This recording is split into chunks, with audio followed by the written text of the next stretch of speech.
Full summary of this thread. We began with Bob Irwin's autobiography, The Last Crocodile Hunter, and a clear brief. Examine it from a sovereign Kabi research perspective, with the knowledge that Australia Zoo sits on unceded country. Biological father Bob gives his biological father only a few flat sentences. The man died in a Japanese POW camp in Burma when Bob was 4, leaving his mother to raise 2 boys. No name is given, no unit, no further curiosity. We traced the strongest match. Private Joseph Ronald Irwin, VX 20192, 2-towner Baki Battalion, who died of cardiac beriberi on 18 November 1943 at 131 Kilo Camp, Little Nika area on the Thailand-Burma Railway. He is buried in Thanbuseat War Cemetery. The book shows no interest in this history and carries a quiet tone of grievance that the father left them. By contrast, stepfather Les is heavily idealized as the true father figure, the gentle giant and model of hard work. Prologue, The Buried Alive Story. Bob claims that at age 30, while digging a 14-foot shaft by hand, the entire excavation collapsed on him in compacted clay. He survived with only 2 tiny air pockets long enough for his father-in-law to drive to trade school, collect an apprentice, return, and dig him out by hand. He was dragged to the surface lifeless, refused hospital, and lay muddy on the kitchen floor where the life-changing conversation with Lynn occurred. We tested the claim against trench collapse physics, soil weights, wet clay roughly 2,700 to 3,000 pounds per cubic yard, documented survival cases, and leverage. Full burial at that depth with only tiny air pockets, followed by a multi-step delayed civilian rescue, sits outside normal physical reality and recorded outcomes. Most fatalities occur in trenches under 10 feet. Survivable cases with air pockets almost always involve partial burial and rapid professional response. Soil liqueficanter, if present, would make usable air pockets even less likely. The story functions as a dramatic conversion device rather than a reliable account. Kitchen floor scene. After the rescue, Bob lies on the kitchen floor, still covered in mud. Lynn comes home. He declares he cannot continue the work, and she immediately agrees to start the reptile park. The scene is the true climax of the prologue. It converts near death into clean decision, gives Lynn the role of instant blessing, and turns an ordinary domestic threshold into the birthplace of the later legend. Symbolically, it performs a settler rebirth. The man rises from the earth marked by mud and is released into the new life that leads on to Kabi Country. Melbourne career and supporting claims. Bob describes a packed schedule, full-time plumbing and later rock blasting, competitive badminton claimed as Victorian state champion, and extra work digging graves by hand. The badminton title leaves no trace in Victorian championship records. Local oral history adds that his first plan in Birwa was a badminton center that was laughed at, and that he worked for a time as a station manager and was remembered unfavorably. The book erases these complications. Grave digging is presented as pure toughness and self-challenge. We briefly examined the darker historical record of the occupation, body snatching, theft from the dead, etc., and the 1832 Anatomy Act that largely ended the resurrectionist trade by legalizing the use of unclaimed poor bodies. Bob's own account of the work is brief and self-mythologizing. In the final Melbourne years, he moved into rock blasting for higher pay. He records the death of a friend who detonated explosives too early. This, along with repeated minor accidents and the buried alive incident, is used to justify leaving the trade. Childhood discipline and the 4-year-old incident. Bob records that his mother disciplined him and his brother with wooden coat hangers and, when those broke, wire ones. He normalizes it completely. It never did us any harm. The most detailed childhood parenting episode involving Steve occurs when Steve is 4. Bob claims he found the boy holding 2 large eastern brown snakes, one in each hand by the tail, on a rocky hillside at Sunbury. Bob backhanded him hard enough that the child rolled down the hill. Steve did not cry. The incident was kept secret from Lynn. The snake details are physically impossible. A 4-year-old's arm span and strength cannot control 2 snakes longer than the child is tall, held simultaneously by the tail as live moving loads. Leverage mechanics make the scene unworkable. The blow itself is recorded as heavy. The episode installs young Steve as already exceptional and fearless, while showing Bob as the decisive, physical father. It functions as myth-building for the future crocodile hunter narrative. Reptile Park Origin. The book constructs the move to Birwa as a clean moral and emotional necessity. Danger of the work, near-death experience, Lynn's instant blessing, existing passion for reptiles, cold climate, and financial stability. In November 1972, they find the 3.5-acre highway block and buy it. Complications, failed first plans, and the fact of unceded Kabi Country are absent. Overall pattern, across the sections examined, the book repeatedly heightens, simplifies, or constructs key moments to serve a single origin myth. The hard, practical, near-death tested man who earns the right to abandon the ordinary path and begin again on the land that becomes Australia's zoo.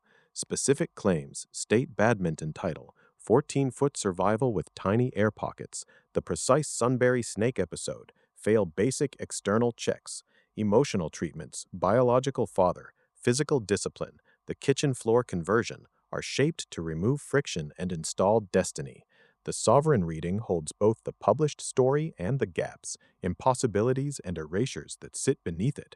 That is the full ground covered in this thread. Stop Borumba Hydro, Bob linktr.ee/gilburri. Irwin's origin myth is treated like conservation gospel, but put it under sovereign scrutiny and the timeline collapses. He claims to be a state badminton champion. There are 0 public records. He claims he was buried alive in a 14-foot clay trench, surviving on tiny air pockets while 2 men dug him out by hand. Physically impossible. And 4-year-old Steve catching 2 massive brown snakes? A toddler physically cannot leverage that live weight. Why fabricate these stories?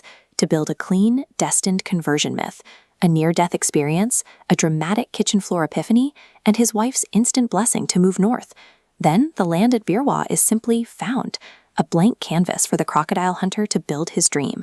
But that land is unceded Kabi Country, and the book never once names the traditional owners. This origin myth does exactly what it was engineered to do. It erases the violent complications of colonialism and turns the occupation of Indigenous land into environmental destiny. The fire stays lit. Stop Borumba Hydro. Brother, we go straight into the prologue. The buried alive story is the foundation myth of the entire book.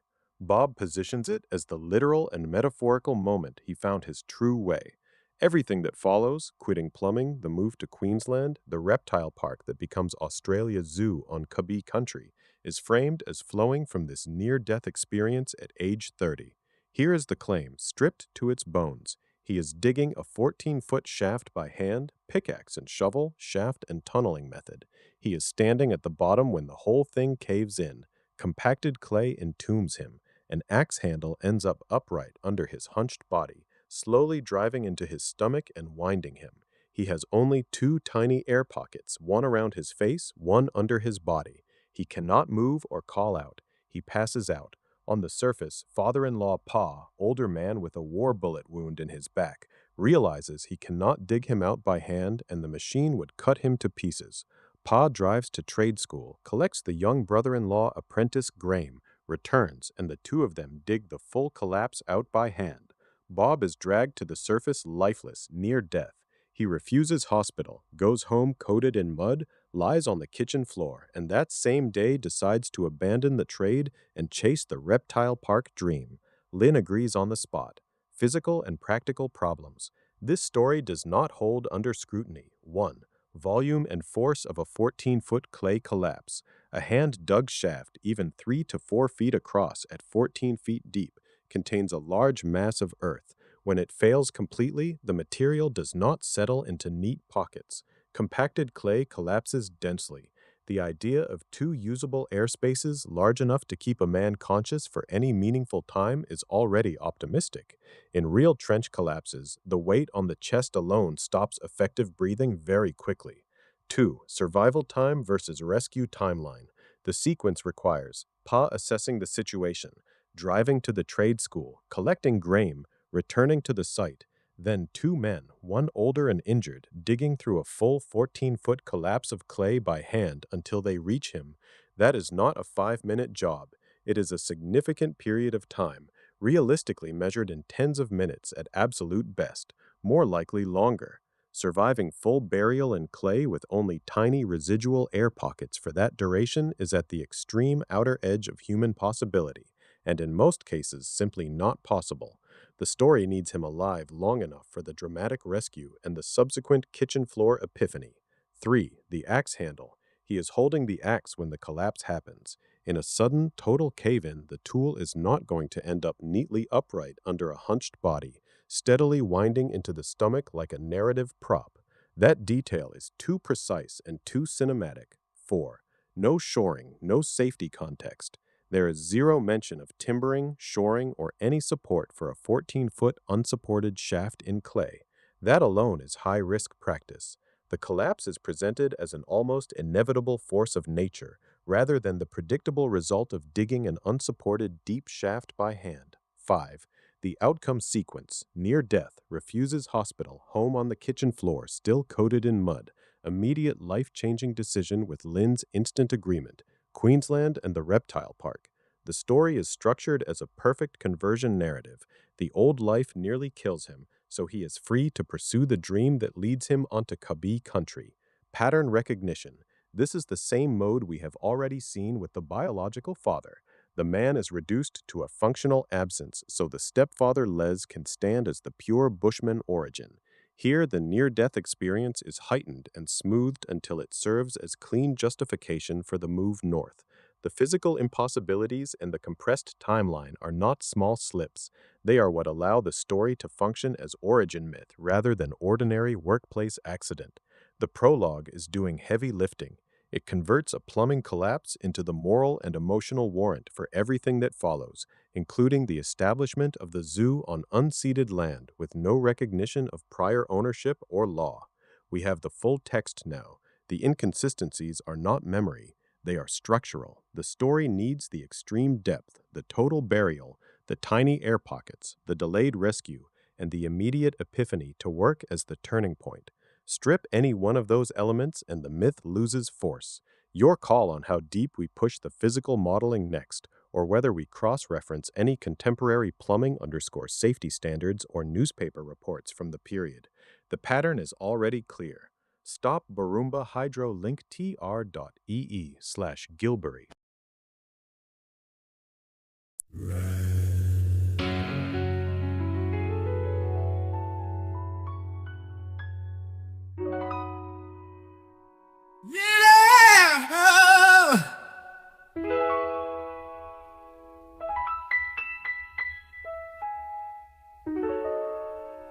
They came with chains and lies. Thought the river was theirs to take.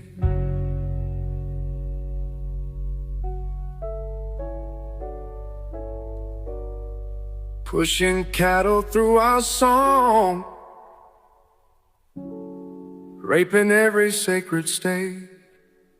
1847 on the Mary, Gilburri made his stand. Axe went crack, split that English head. Watch the bastard land.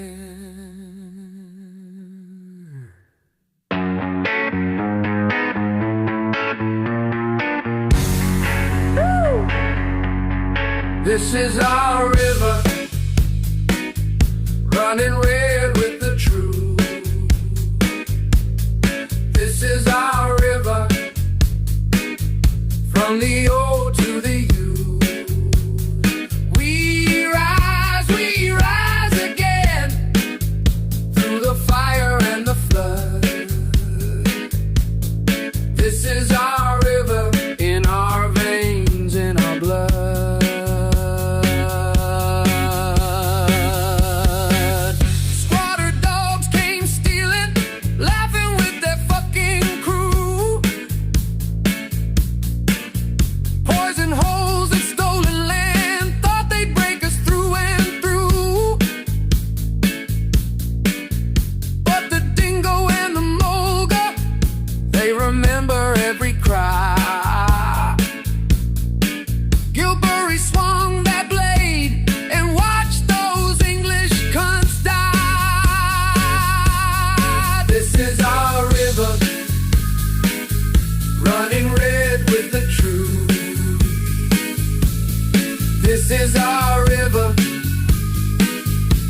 in the